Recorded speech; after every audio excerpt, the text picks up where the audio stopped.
Hello friends, welcome to கவி கஞ்சி. இன்றைக்கி நம்ம புதினா யூஸ் பண்ணி புதினா துவையல் எப்படி செய்கிறதுனா பார்க்க போகிறோம்.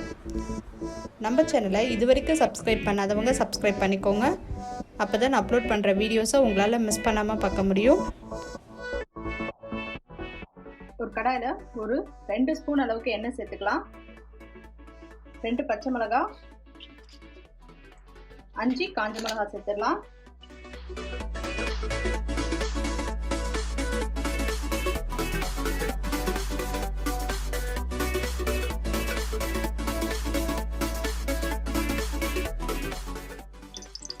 ரெண்டு இன்ச் அளவுக்கு உள்ள இஞ்சியை கட் பண்ணி வச்சிருக்கேன். இது கூட சேர்த்துடலாம்.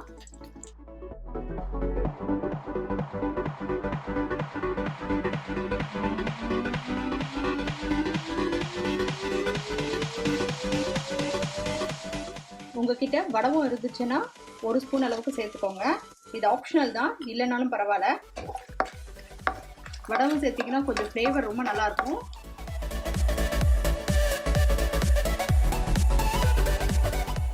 ஒரு 2 ஸ்பூன் அளவுக்கு உளுத்தம்பருப்பு சேர்த்துக்கலாம். இது நல்லா கோல்டன் ப்ரௌன் வர வரைக்கும் வறுத்துடலாம். இப்போ கோல்டன் ப்ரௌன் ஆயிடுச்சு. இந்த ஸ்டேஜில் 1 கப் கொத்தமல்லி,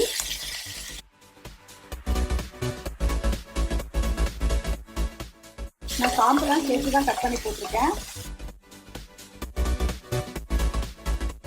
1 கப் புதினா க்ளீன் பண்ணி ஆஞ்சி வச்சது, அதையும் சேர்த்துக்கலாம். இது கூட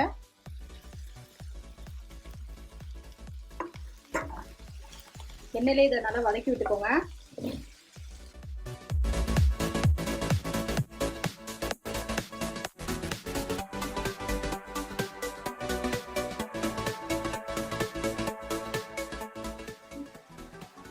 உங்ககிட்ட கருவேப்பிலை இருந்துச்சுன்னா ஒரு 2 கொத்து ஆட் பண்ணிக்கோங்க. உங்ககிட்ட காஞ்ச மிளகாய் இல்லைன்னா பச்சை மிளகாய் மட்டுமே போட்டு இந்த துவையல் அரைக்கலாம். இல்லைன்னா காஞ்ச மிளகாய் மட்டுமே போட்டு துவையல் அரைக்கலாம். ரெண்டுமே நல்லா இருக்கும் டேஸ்ட்டு. ஸோ இது எல்லாமே நல்லா எண்ணெயிலே வதங்கட்டும். இப்போ தேவையான அளவு உப்பு சேர்த்துடலாம்.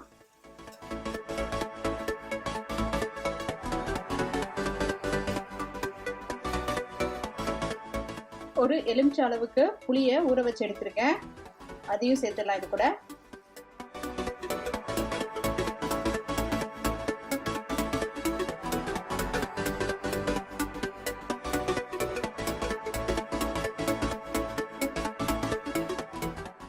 இப்போ நல்லா வதங்கிடுச்சு. இது கூட ஒரு 3/4 ஸ்பூன்லேருந்து 1 ஸ்பூன் அளவுக்கு வெல்லம் சேர்த்துக்கலாம். இப்போ வெல்லம் சேர்த்து நல்லா வதக்கிடலாம் ஒரு தடவை. இப்போ இது நல்லா வதங்கிடுச்சு. இதை ஆற விட்டுட்டு நம்ம மிக்ஸி ஜாரில் போட்டு அரைச்சி எடுத்துக்கலாம். இப்போ துவையலை அரைச்சி எடுத்துட்டு வந்துட்டோம். ஒரு கடாயில் ஒரு 3 ஸ்பூன் அளவுக்கு நல்லெண்ணெய் சேர்த்துக்கோங்க. நல்ல எண்ணெய் யூஸ் பண்ணி செஞ்சால் தான் ரொம்ப நல்லாயிருக்கும்.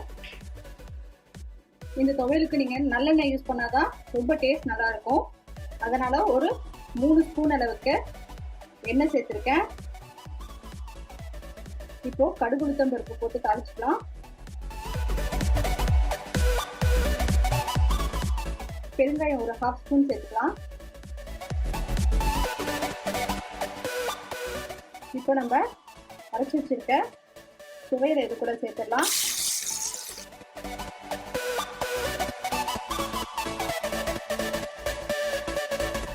எண்ணெயிலே நல்லா வதக்கிக்கலாம். எண்ணெயிலே நல்லா சுருள வதக்கிக்கலாம்.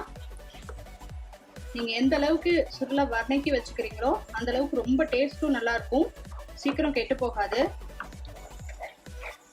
இதை நீங்க ஃப்ரிட்ஜில் வச்சு 3 மாசம் வரைக்கும் சாப்பிடலாம், கெடாது. ஆனா நீங்க கிளீனான ட்ரையான ஸ்பூன் யூஸ் பண்ணி எடுங்க. கொஞ்சம் கூட மாய்ஸ்சர் அதில் கூட பற்றக்கூடாது, இல்லைன்னா கெட்டு போயிடும்.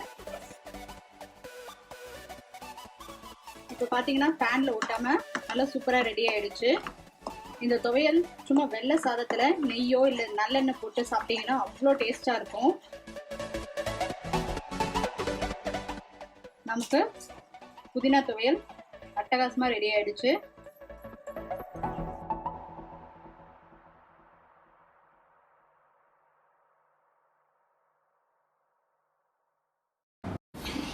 Thanks for watching this video. உங்களுக்கு இந்த வீடியோ பிடிச்சிருந்துச்சுன்னா லைக் பண்ணுங்க, ஷேர் பண்ணுங்க, கமெண்ட் பண்ணுங்க. மறக்காம எங்க சேனலை சப்ஸ்கிரைப் பண்ணுங்க. பக்கத்துல இருக்கிற பெல் ஐகானையும் பிரஸ் பண்ணுங்க.